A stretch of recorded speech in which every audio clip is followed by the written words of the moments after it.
So we're going to go over how to put the first part of the interactive quiz together. So this is just the HTML, the CSS, and the questions. And then in a separate video, I'll go over how to layer in the JavaScript. Anytime you do a JavaScript project, you always want to do the content first. So create the questions or any other content that you need, get the images together, create your HTML, structure your content in the HTML, and style it up with CSS. Now, even though JavaScript is going to make some changes, you still want to be able to have a base to work with that's already completed before you start layering in the JavaScript. So let's look what our finished product is going to be like. It's going to look like this. I'm going to reload it. How well do you know cats? I have a little animation here in the header. I have a nice little cat background. I have a question. This question has a picture and it has some question text. What would you feed a cat? And if I roll over the answers, they light up in green. And if I click on them, they disappear. Now nothing happens because I haven't added the JavaScript yet, but this is just the part we're going to build. And then we have the second question, where should you pet a cat? That has a picture on top, and it has a bunch of options here, different questions, different answers. The third question has a picture, the question text, what is the average lifespan of a house cat? It has the answers. And then the last question, how many hours per day do cats sleep? All right, so we're going to go build this from scratch. So I'm going to use the folder quiz elements, and in here I only have two things. I have a folder full of images, and these images have all the images that I'm going to use in my quiz. So all the question images are in here. And here's a hint: when you're doing these question images, if your question has an image, it should be the same size. They should all be the same size. Or about the same size. They'll look a little bit better. Kind of the same size and shape, I should say. All right. So I have all my pictures in here. I also have the pictures for the stuff that's going to appear in the JavaScript, which we're not going to deal with yet. So I'm going to go to Dreamweaver. Oh, this is my completed one. Let me close out of here. And I'm going to start with my HTML. So I'm going to say File, New. And Dreamweaver says, what kind of new file would you like to make? And I say, I would like to make an HTML. Now the nice thing about Dreamweaver is it puts all this starter material, the starting structure into your file. If you're in Sublime Text, you're going to have to say File, New, and then you're going to have to say File, Save As. So I'm going to save this as quiz.html. And both in Dreamweaver and in Sublime Text, you want to make sure you end your HTML file with .html. That's how they know that it's HTML and not another file type. Okay, now if I'm in Sublime Text, from here I'm going to go to a menu called Tools. I'm going to go to Snippets. I'm going to go to HTML snippets, and it should put this in there for me. I have a cat here, sorry. Okay, so I'm just going to quickly, in the title here, I'm going to put the name of the quiz, which is How Well Do You Know Cats? Okay, and in the body, it's pretty simple. First of all, like I do for every project, inside the body, I have a main tag. And inside the main tag, I put all the other content. The main tag is always there just to make sure that all the content fits in one box in the browser window, one vertical box. Okay, so for this one, we have a header. And inside the header, I'm going to put H1. Remember, H1 is the largest heading in old-fashioned HTML. And here I'm just going to put the title. How well do you know cats?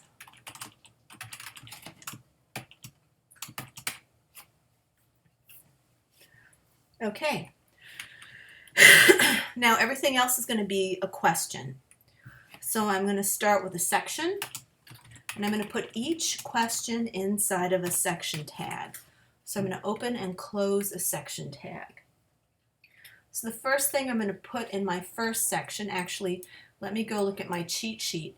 I put together my cat questions ahead of time, which I really recommend, so that you know what kind of content that you want to put together. So you can type as you go, kind of research as you go, but it's more efficient if you do it this way. Okay, so in each question, the first thing that's going to happen is there's going to be a picture. So I've already selected my image for this question. This question is going to be, what should you feed a cat?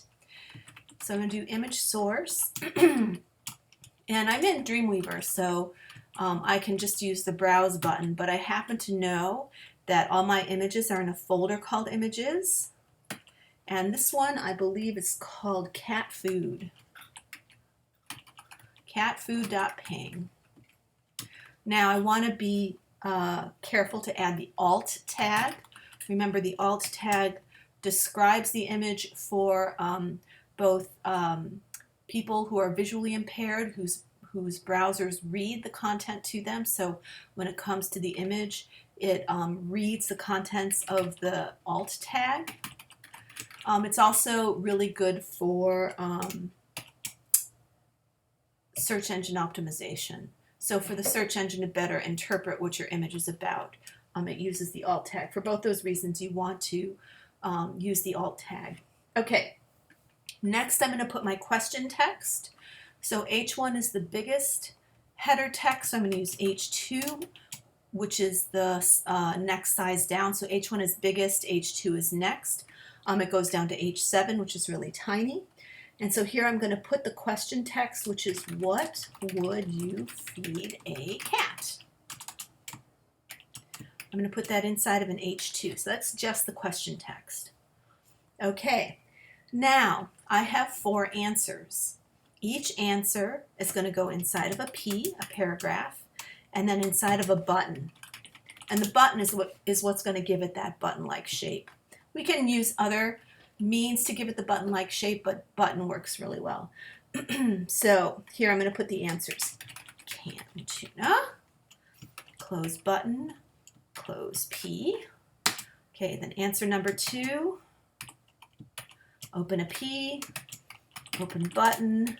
Second answer is cats eat anything. Close button, close P. Next one is high protein cat food, so open P, open button. High protein cat food, close button, close P. And then one more answer, milk and cream. So open P, open button,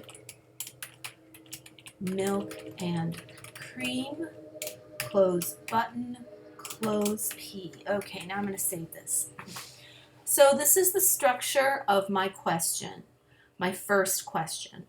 All of my questions are going to have this structure. So basically what I need to do after I do the first one is I'm going to write my first question. I will also then style up the document. I'll look very closely at the style, and then I can just go ahead and make the following questions because they will have the same structure and the same styling.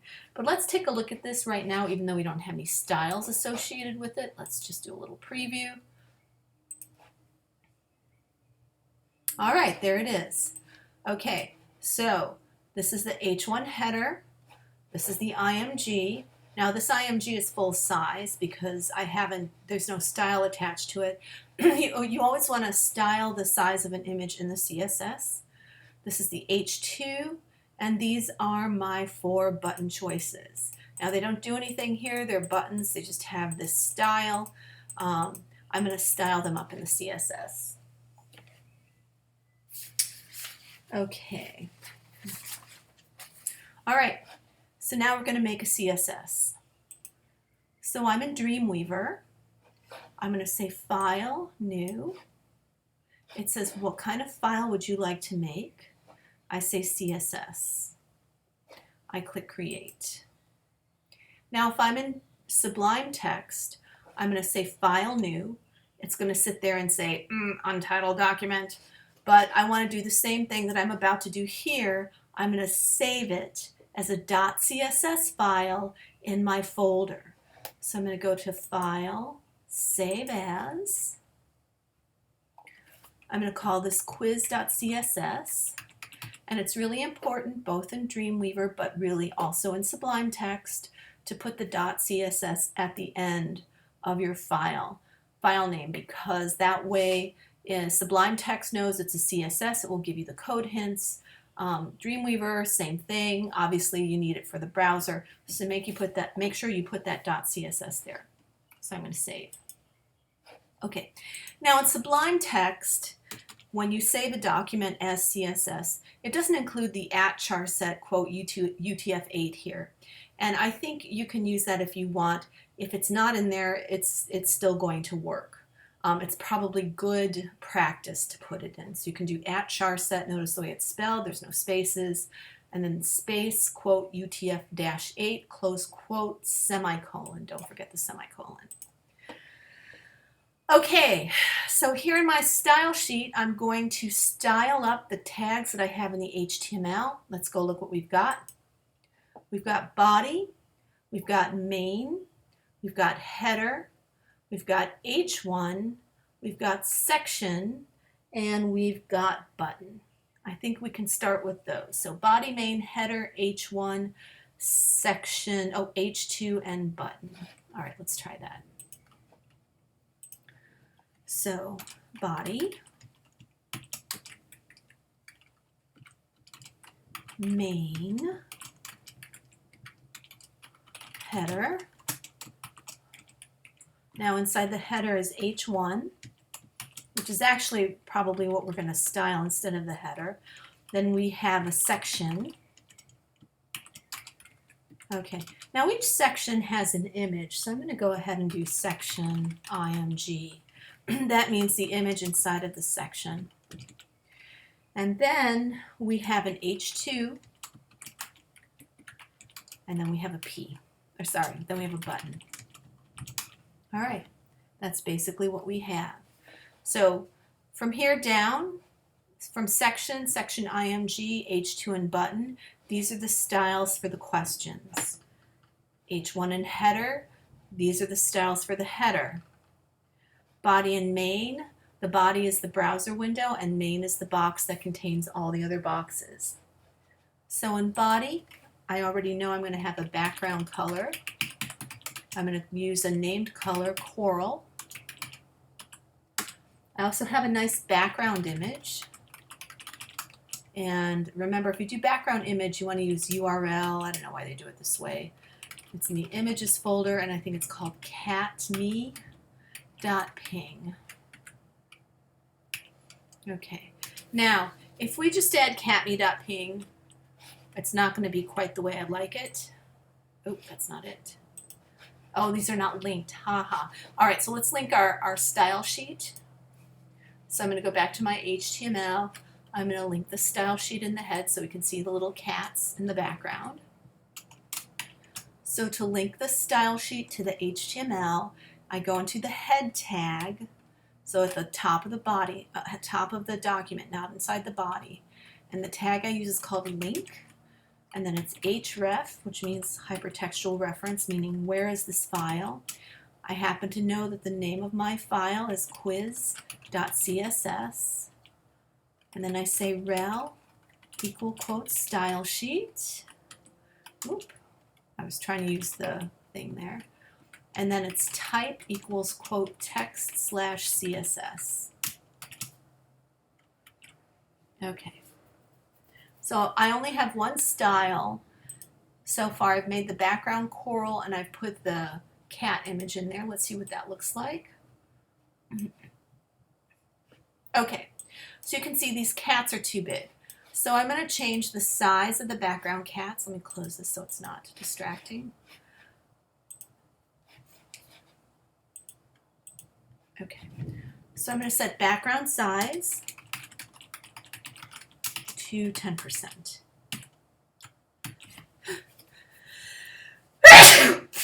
Oh, excuse me, please. All right. All right, so now I have lots of nice little cats. All right, we're getting there.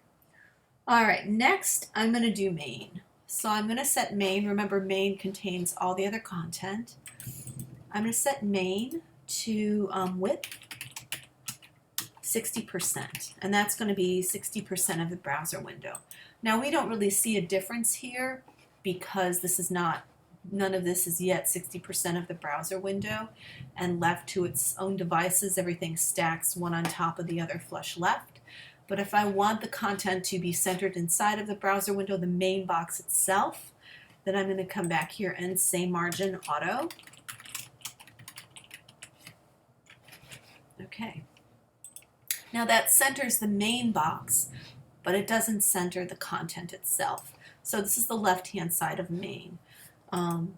To center the content, I have to go one by one to each of these elements, the H1, the image, the H2, and the buttons, and tell them to be centered. Okay. All right, let's go to H1. That's this right here. So for H1, I'm going to set the font size to 4M. Remember, that's the header size. Now, because this is text, I can tell it, I can use text align center here. Okay, all right. And you know I don't like serif fonts, so I'm going to say font family. I'm going to use impact. If you're in Sublime Text, you can just type impact. No? Okay, that looks pretty good, except notice that it's hard to read this text because there are black cats behind it. So what I could do here, I'm going to add RGBA. I'm going to add a background to that. Now I'm going to use this color coral, but I'm going to use the RGBA value for it. So there's a couple ways I can find out what that is. I might be able to do it. No, I can't do it there. So I've already looked it up. I just typed in RGBA coral in the browser window. So if I go, where's my browser? Here it is. RGBA coral. Okay. This is the RGBA value. So the named color coral is 255.127.80. So if I put in here, oh, sorry. I'm going to do background color RGBA, and that was 255.127.80. Now the A is for alpha, so I'm going to make it semi-transparent. I'll make it 0.8. So it'll be just very slightly transparent. And that should, background color, so that should make it so that my cats, oh, sorry, this is 127. I don't know where that came from. That's funny. There you go. So now I have semi-transparent coral behind this. So all it does is it just gives me a little breathing space over the cats there. Okay, and because I'm going to add a little padding, that's just going to increase the size of the sort of box around the heading, which I think it needs. So I'm going to say padding 1%. Just going to smooth it out a little bit. Okay, that's better. That's better. Okay, good. All right, now we get to the section itself. I'm going to give it a background color. I'm going to make that antique white. And I'm going to add some padding.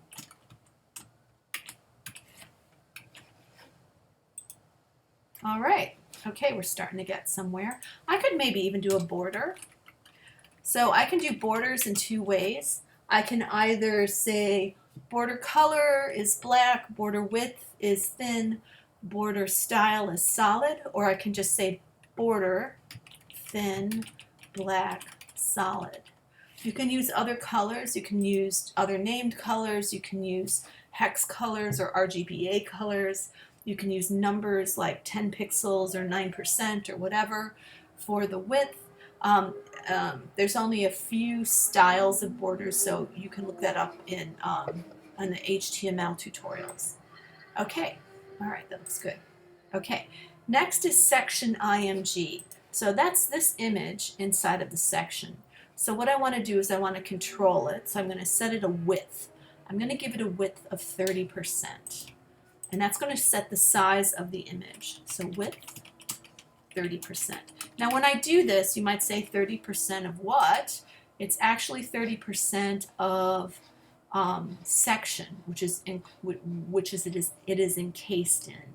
So this has some padding on the left and right. So it really is, so there's some extra space here and some extra space here. It doesn't have padding from here, but the picture file itself has some padding, so that's why it looks like you could get more than 3. Okay, so next I want the image to be centered. Now, unlike with text, I cannot use text align center. It will not work with an image. So what I'm going to do is I'm going to do some math. This image is 30%. I have 100% to work with. So 100 minus 30 is 70. So, and if I split 70 in half, that's 35. So if I give this margin left 35%, it's going to be 35% margin left plus 30% can plus 35% left over for on the right hand side. So I'm just going to put margin left 35%, and that will center the image.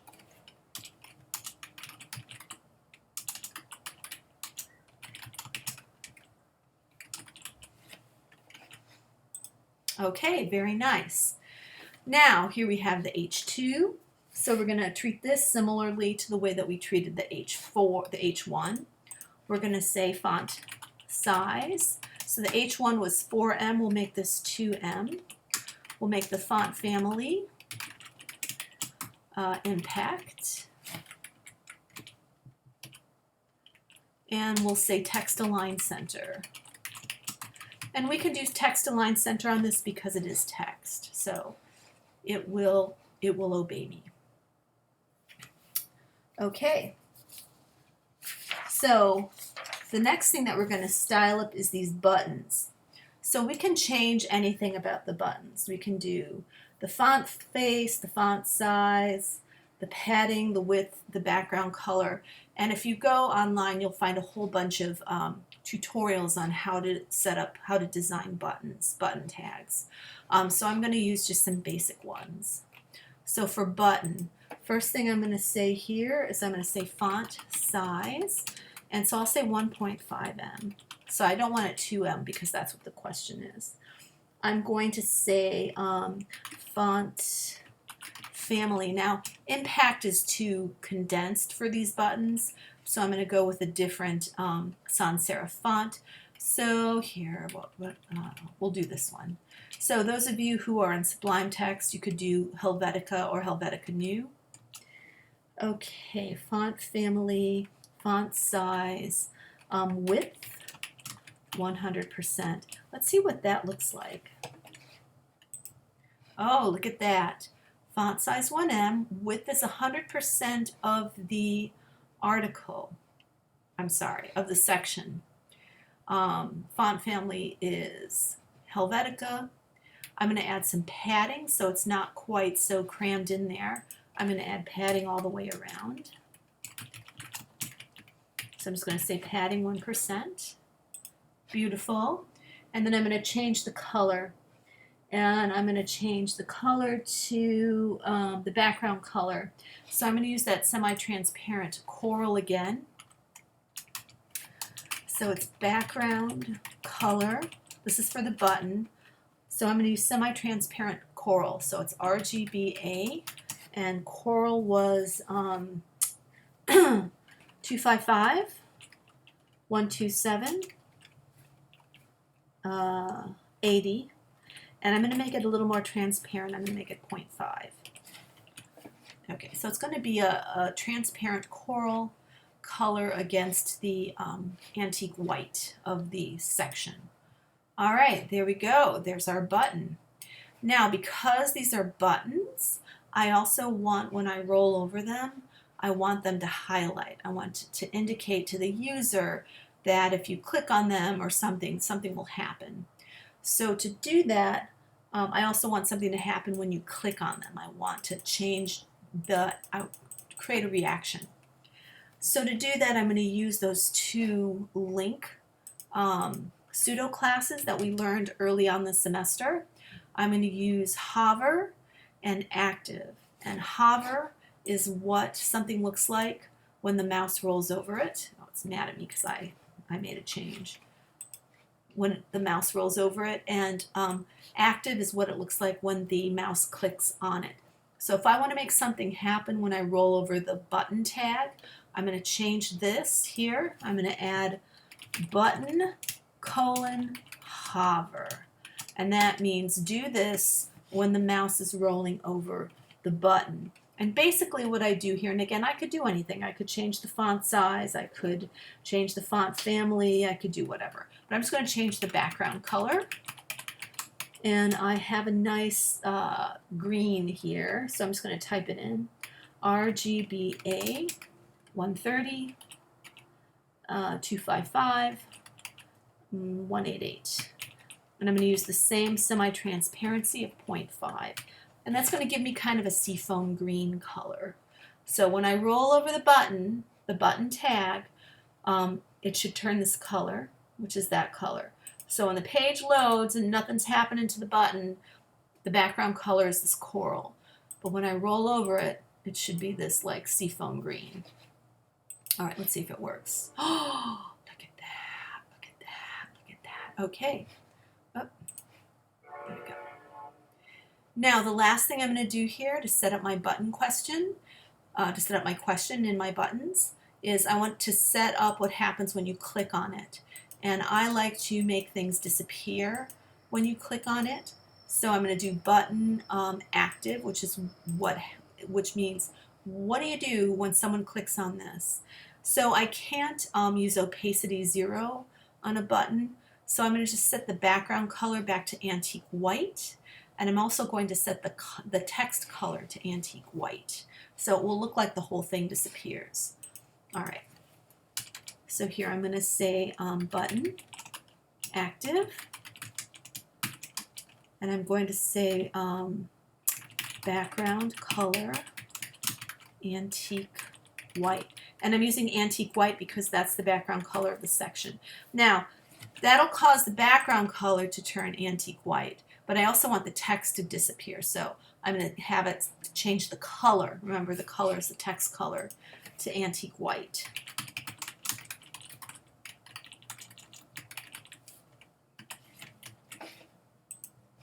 Okay, there it goes. There it goes.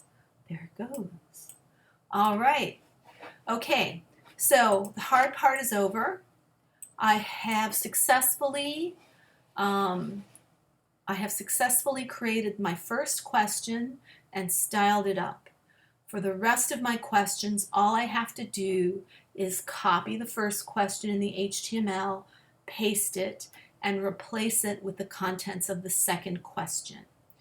Okay, so and all the styles are already there. They're styled and structured in an identical manner.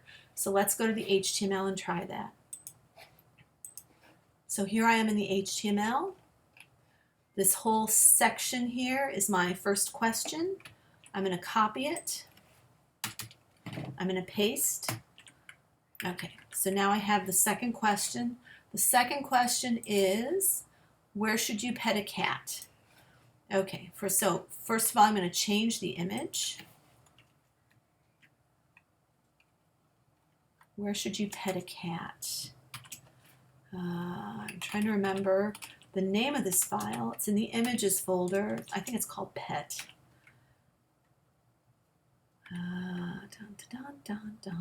Which one is it? I'm sorry, I forget. Yeah, it's pet cat. There we go. Pet ping. Yeah, pet. There we go. And then alt is pet cat. Okay. All right. Yes, that's the image. So in the H2, I'm going to change the original question is what would you feed a cat? I'm going to change it to where should you pet a cat? And for the answers, I'm going to swap them out. The correct answer is under the chin. I'll put that first. Okay, I'm also going to say rub the belly. Okay, play with the toes. Oh, I dare you to play with the toes. Or pull the tail. All right, if you do pull the tail, pull it very gently. I have a cat who actually likes to have his tail pulled. I don't pull it, I just hold it and he walks away. It's very weird, but he likes it. Okay, so this is my second question. Exact same structure as my first question. All I had to do was swap out the image, swap out the question text, and swap out the answers. And if I look now at my preview, there it is, beautiful. Okay. Beautiful. Where should you pet a cat? And it all works. The buttons are green if I roll over them, and they disappear if I click on them. Okay. I'm going to do that trick again for my third question. I'm going to copy it, paste. This is question 3.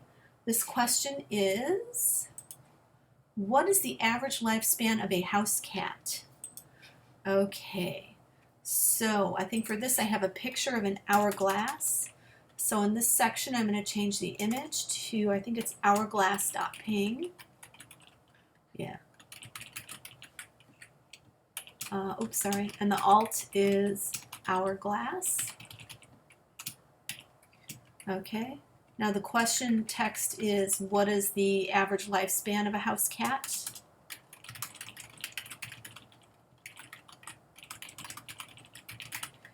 And then I have some answers. Let's start with about 5 years. Then let's go to, it's more than that, about 10 years.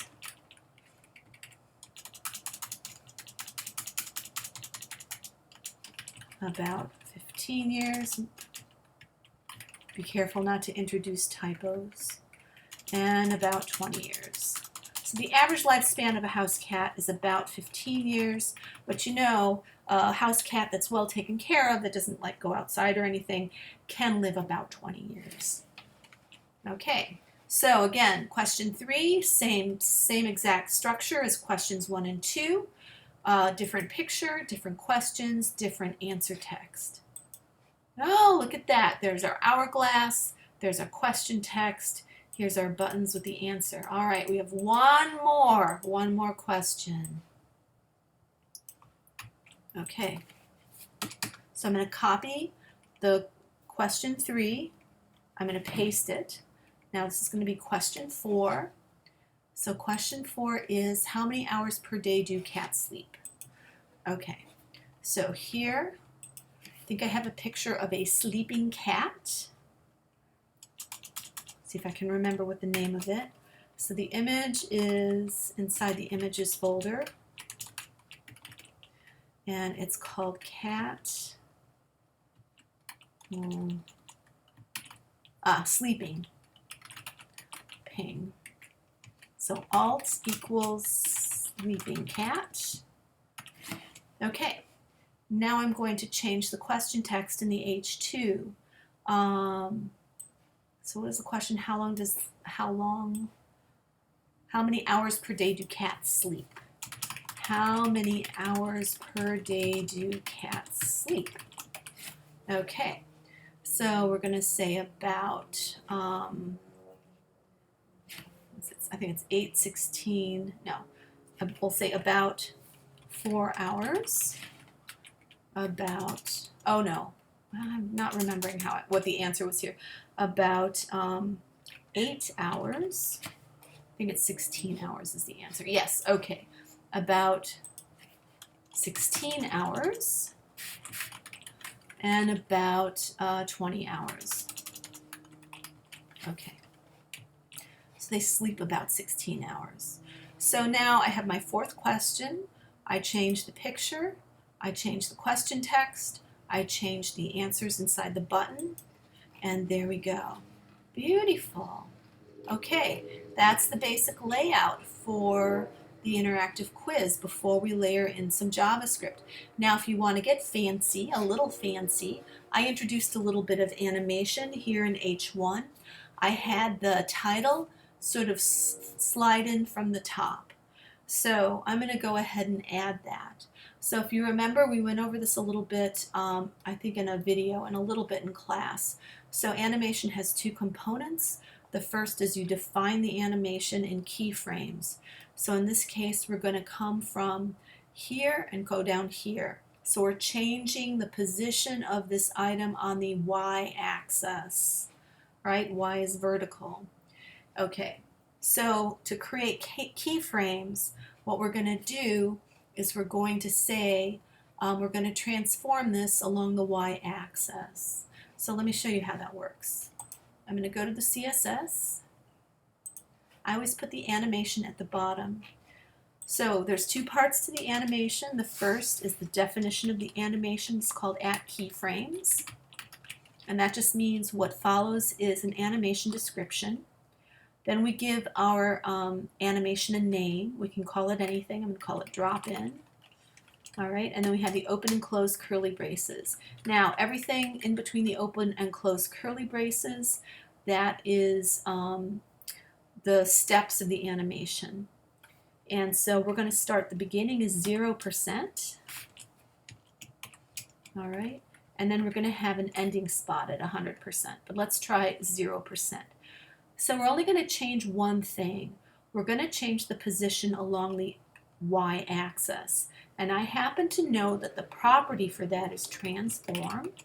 So transform handles things like moving things on the y-axis, moving things on the x-axis, scaling objects, or rotating them. That's what you use transform here for. So I'm going to say transform. And since it is the y-axis, I happen to know the value is translate y. And now what I'm going to do is I'm going to put the animation off stage, I hope. We'll see if this works. So I'm going to say negative 100%. Now I may need to modify this number, but we'll see where the animation starts. That should have it outside of where it currently resides. So it's going to be above where it currently resides. Hopefully it will be off stage. Okay, and then I'm going to have it end up, so when it's done at 100%, I'm going to move it along the y-axis. So it's transformed, translate y, and I want it to end up in its starting position, what its normal starting position would be if we didn't have any animation. So in animation, that position is always going to be position 0. That's the starting position in HTML. Okay. So we have defined an animation here. We have not yet assigned it to anything out here, right? We could assign it to anything. We could assign it here, for example, but let's not do that.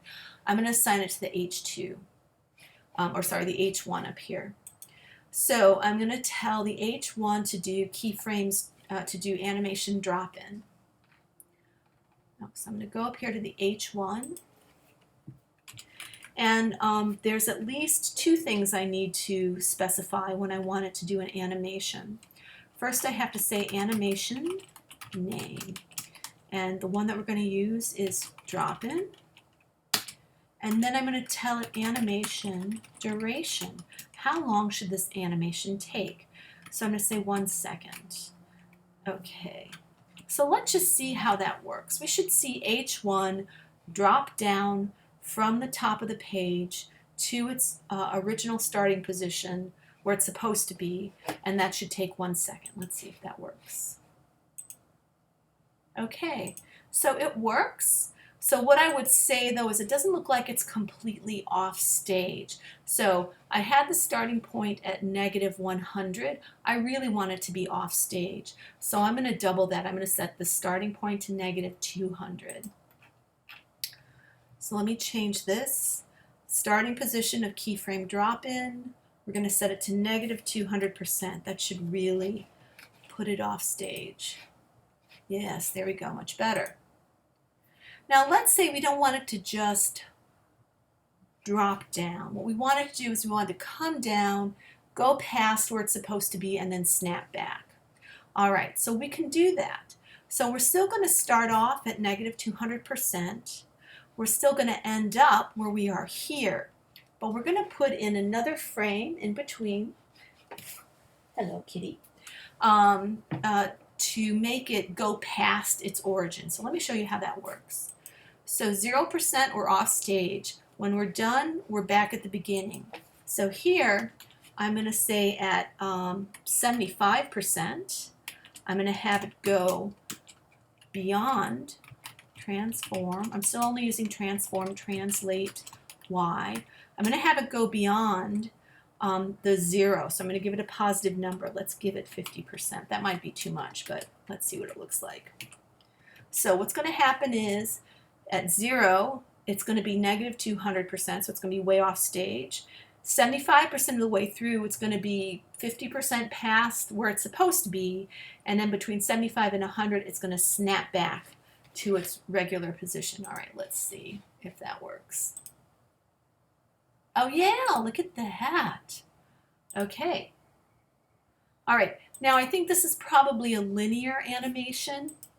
If you know animation at all, you know that you can have things, excuse me, ease in or ease out. So I'm going to tell this to ease in. And in CSS, I'm on H1 here. Let me take a drink for a minute. That's called animation timing function. That's what they call it. And you can ease in, ease out. You can do both. Linear is just all the frames occur at the same time. There's some other in here. So I'm going to ease in. I'm just going to ease in. Let's see what happens if we do that.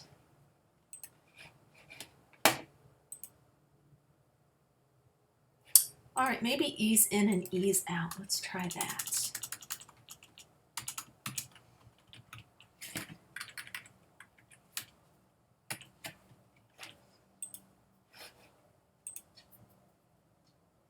Yeah. What if we just ease out?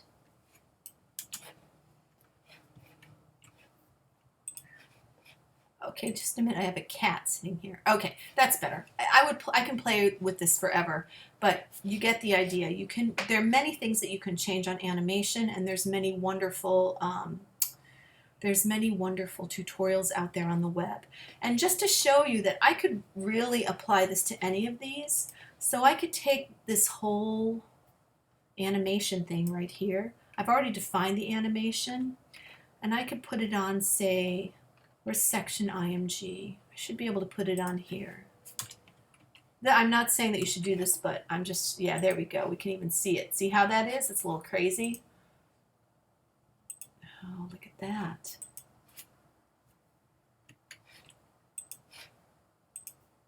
There we go. I did it the first time. That's funny. Okay. All right. I wouldn't necessarily do that, but you can do that if you want to. Okay, so that's how you lay in the HTML and the CSS for the questions. In the next video, I will talk about how to lay in the JavaScript.